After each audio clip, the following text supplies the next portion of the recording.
Assalamualaikum warahmatullahi wabarakatuh. Perkenalkan, nama saya Aniza Isabella. Saya dari kelas 5 SIF 4 S1 Akuntansi. Di sini saya akan membacakan materi bab 10 yaitu akuntansi organisasi nirlaba dalam mata kuliah akuntansi sektor publik. Berikut saya akan menjelaskan. Karakteristik organisasi nirlaba. Karakteristik organisasi nirlaba berbeda dengan organisasi bisnis. Perbedaan mendasar terletak pada cara organisasi memperoleh sumber daya yang dibutuhkan. Kemampuan organisasi untuk terus memberikan jasa dikomunikasikan melalui laporan, posisi keuangan yang menyediakan informasi mengenai aktiva, kewajiban, aktiva bersih, dan informasi yang mengenai hubungan di antara unsur-unsur tersebut. Laporan ini harus menyajikan secara terpisah aktiva bersih baik yang terkait maupun yang tidak terkait penggunaannya. Yang terakhir, jenis pemisahan aktiva bersih dijelaskan dalam pembatan permanen dan temporer serta sumbangan terikat dan tidak terikat. Selanjutnya ada pemisahan aktiva bersih. 1. Pembatasan permanen. Pembatasan penggunaan sumber daya yang ditetapkan oleh penyumbang agar sumber daya tersebut dipertahankan secara permanen. Organisasi diizinkan untuk menggunakan sebagian atau semua penghasilan atau manfaat ekonomi lainnya yang berasal dari sumber daya tersebut. Yang kedua, pembatasan temporer. Pembatasan penggunaan sumber daya oleh penyumbang yang menetapkan agar sumber daya tersebut dipertahankan sampai dengan periode tertentu atau sampai dengan terpenuhnya keadaan tertentu. Yang ketiga, ada sumbangan terikat. Sumber daya yang penggunaannya dibatasi untuk tujuan tertentu oleh penyumbang. Pembatasan tersebut dapat bersifat permanen atau temporer. Yang terakhir, sumbangan tidak terikat. Sumber daya yang penggunaannya tidak dibatasi untuk tujuan tertentu oleh penyumbang. Selanjutnya ada PSAK nomor 45, mengatur tentang pelaporan keuangan organisasi nirlaba. Diharapkan laporan keuangan organisasi nirlaba dapat lebih mudah dipahami, memiliki relevansi, dan memiliki daya banding yang tinggi. Selanjutnya, dalam perkembangan PSAK nomor 45, sepertinya tertuang dalam Exposure Draft Revisi 2010, penamaan berubah menjadi pelaporan keuangan entitas nirlaba. Karakteristik organisasi nirlaba. Standar pelaporan yang tertuang dalam PSAK nomor 45 berlaku bagi laporan keuangan yang disajikan oleh organisasi nirlaba dengan karakteristik sebagai berikut. Sumber daya entitas berasal dari para penyumbang, menghasilkan barang dan atau jasa tanpa bertujuan menumpuk laba. Yang terakhir, tidak ada kepemilikan. Kepemilikan dalam organisasi nirlaba tidak dapat dijual, dialihkan, atau ditebus kembali. Kepemilikan tersebut tidak mencerminkan proporsi pembagian sumber daya entitas pada saat likuidasi atau pembubaran entitas. Selanjutnya ada ruang lingkup. PSAK nomor 45 dalam pernyataan tersebut tidak berlaku bagi lembaga pemerintah, departemen, dan unit-unit sejenis lainnya. Exposure Draft PSAK nomor 45 Revisi 2010, standar pelaporan tersebut dapat diterapkan oleh lembaga pemerintah dan unit-unit sejenisnya sepanjang tidak bertentangan dengan peraturan perundang-undangan yang berlaku. Tujuan laporan keuangan. Organisasi sektor publik dituntut untuk dapat membuat laporan keuangan eksternal. Bentuk pada dasarnya dapat diadaptasikan dari laporan keuangan pada sektor swasta. Disesuaikan dengan sifat dan karakteristik sektor publik serta mengakomodasi kebutuhan pemakai laporan keuangan sektor publik. Yang terakhir, laporan keuangan sektor publik tidak dapat begitu saja dipersamakan dengan laporan keuangan di sektor swasta, baik format maupun elemennya.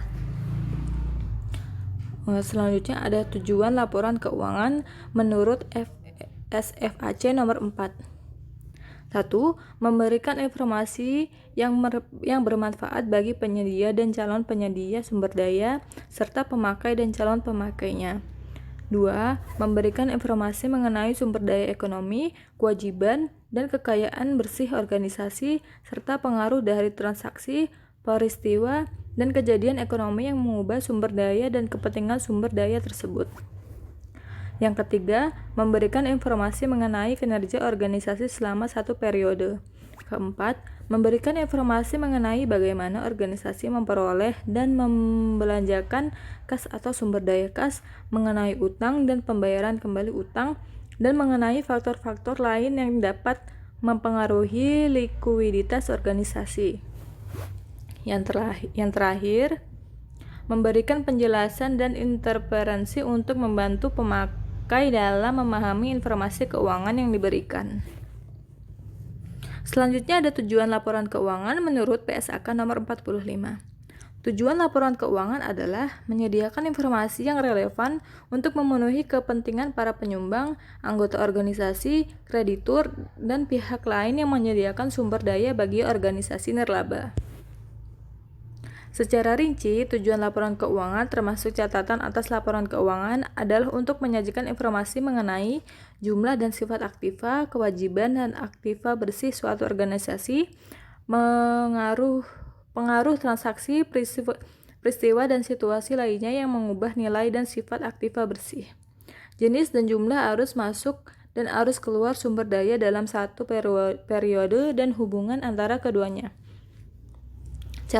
Cara suatu organisasi mendapatkan dan membelanjakan kas, memperoleh pinjaman dan melalui pinjaman, dan faktor lainnya yang berpengaruh pada likuiditasnya. Yang terakhir, usaha, jasa, atau organisasi. Laporan keuangan organisasi nirlaba. Laporan keuangan organisasi nirlaba meliputi laporan posisi keuangan pada akhir periode, laporan aktivitas, laporan arus kas untuk suatu periode pelaporan, dan catatan atas laporan keuangan. Laporan posisi keuangan. Tujuan laporan posisi keuangan adalah untuk menyediakan informasi mengenai aktiva, kewajiban, dan aktiva bersih, dan informasi mengenai hubungan di antara unsur-unsur tersebut pada waktu tertentu. Kedua, informasi dalam laporan posisi keuangan yang digunakan bersama pengungkapan dan informasi dalam laporan keuangan lainnya dapat membantu para penyumbang, anggota organisasi, dan kreditur, dan pihak-pihak lain untuk menilai 1. Kemampuan organisasi untuk memberikan jasa secara berkelanjutan, dan likuiditas, fleksibilitas keuangan, kemampuan untuk memenuhi kewajibannya, dan kebutuhan penandaan eksternal. Selanjutnya ada informasi dalam laporan posisi keuangan. Mencakup organisasi secara keseluruhan dan harus menyajikan total aktiva, kewajiban, dan aktiva bersih. Kedua, menyajikan jumlah masing-masing kelompok aktiva bersih berdasarkan ada atau tidaknya pembatasan oleh penyumbang, yaitu terikat secara permanen, terikat secara temporer, dan tidak terikat. Yang ketiga, informasi mengenai sifat dan jumlah dari pembatasan permanen atau komporer diungkapkan dengan cara menyajikan jumlah tersebut dalam laporan keuangan atau dalam catatan atas laporan keuangan. Yang terakhir, ada informasi mengenai batasan tersebut, umumnya disajikan dalam catatan atas laporan keuangan. Selanjutnya ada laporan aktivitas. Tujuan utama laporan aktivitas adalah menyediakan informasi mengenai 1. Pengaruh transaksi dan peristiwa lain yang mengubah jumlah dan sifat aktiva bersih. 2. Hubungan antar transaksi dan peristiwa lainnya. Dan yang ketiga, bagaimana penggunaan sumber daya dalam pelaksanaan berbagai program atau jasa. Selanjutnya ada manfaat informasi dalam laporan aktivitas.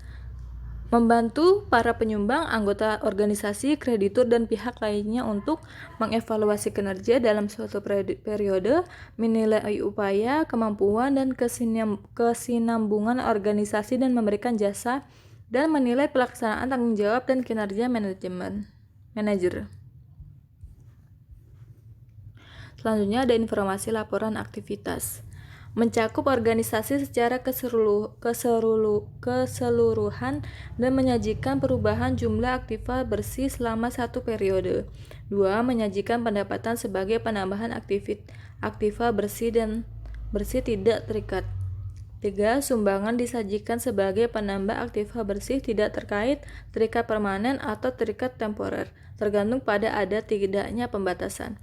4. Menyajikan keuntungan dan kerugian yang diakui dari investasi dan aktiva lain atau kewajiban sebagai penambah atau pengurang aktiva bersih tidak terikat kecuali jika penggunaannya dibatasi. 5. Menyajikan jumlah pendapatan dan beban secara bruto. 6. Menyajikan jumlah neto keuangan dan kerugian yang berasal dari transaksi insidental atau peristiwa lain yang berada di luar pengendalian organisasi dan manajemen. 7. Menyajikan informasi mengenai beban menurut klasifikasi fungsional dan dianjurkan untuk menyajikan informasi tambahan mengenai beban menurut sifatnya. Selanjutnya ada tipe-tipe aktivitas, yaitu aktivitas mendukung, aktivitas manajemen dan umum, aktivitas pencarian dana, dan aktivitas pengembangan anggota. Selanjutnya ada bentuk laporan aktivitas, yang satu laporan aktivitas bentuk B, yang kedua aktivitas bentuk A, yang satunya ada aktivitas bentuk C. Laporan arus kas. Tujuan utama laporan arus kas adalah menyajikan informasi mengenai penerimaan dan pengeluaran kas dalam satu periode. Informasi arus kas yang disajikan dalam laporan keuangan berguna untuk menilai kemampuan organisasi dalam menghasilkan kas dan setara kas. Memungkinkan para pemakai pengembang model untuk menilai. Yang ketiga, membandingkan nilai sekarang dari arus kas masa depan dari berbagai organisasi. Selanjutnya ada informasi laporan arus kas. Laporan arus kas disajikan sesuai PSAK 2 tentang laporan arus kas dengan tambahan berikut ini. 1. Aktivitas pendanaan dan pengungkapan informasi mengenai aktivitas investasi dan pengadaan non-kas. Selanjutnya ada pengertian yayasan. Menurut UU nomor 16 tahun 2001, pengertian yayasan adalah badan hukum yang kekayaannya terdiri dari kekayaan yang dipisahkan dan diperuntukkan untuk mencari tujuan tertentu di bidang sosial, keagamaan, dan kemanusiaan. Yayasan dapat melakukan kegiatan usaha untuk menunjang pencapaian maksud dan tujuannya dengan cara mendirikan badan usaha atau ikut serta dalam suatu badan usaha. Tujuan dan karakteristik yayasan. 1. Tujuan yayasan adalah untuk melakukan aktivitas-aktivitas yang bersifat sosial, keagamaan, dan kemanusiaan. Sumber pembiayaannya adalah berasal dari sejumlah kekayaan yang dipisahkan dalam bentuk uang atau barang. Pola pertanggungjawabannya ada 2, yaitu pertanggungjawaban vertikal dan pertanggungjawaban horizontal. Berikut ada organ yayasan. Menurut Undang-Undang Nomor 16 Tahun 2001, yayasan mempunyai organ yang terdiri dari pembina, pengurus, dan pengawas. Anggaran dan LK yayasan.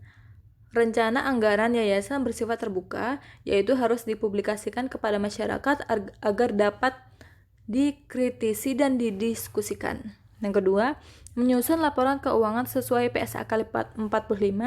Tujuan pembuatan laporan keuangan tersebut adalah untuk menyediakan informasi yang relevan bagi kepentingan para penyumbang, anggota pengelola, kreditor, dan pihak lain yang menyediakan sumber daya bagi yayasan.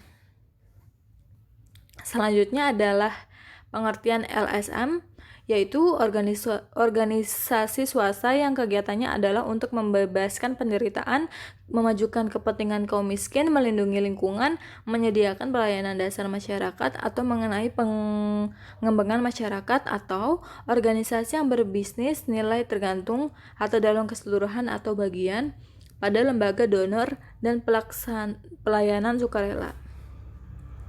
Ciri-ciri LSM adalah formal, swasta, tidak mencari keuntungan, menjalankan organisasinya sendiri dan tidak dikontrol oleh pihak luar, sukarela, non-religius, dan non-politik. Sifat dan karakteristik LSM. tujuan organisasi, sumber pendanaan, pola pertanggungjawaban, struktur organisasi, dan anggaran. Terima kasih. Itu tadi yang bisa saya jelaskan di dalam bab 10 ini. Semoga teman-teman bisa memahami apa yang sudah saya jelaskan. Kurang dan lebihnya saya mohon maaf. Wassalamualaikum warahmatullahi wabarakatuh. Terima kasih.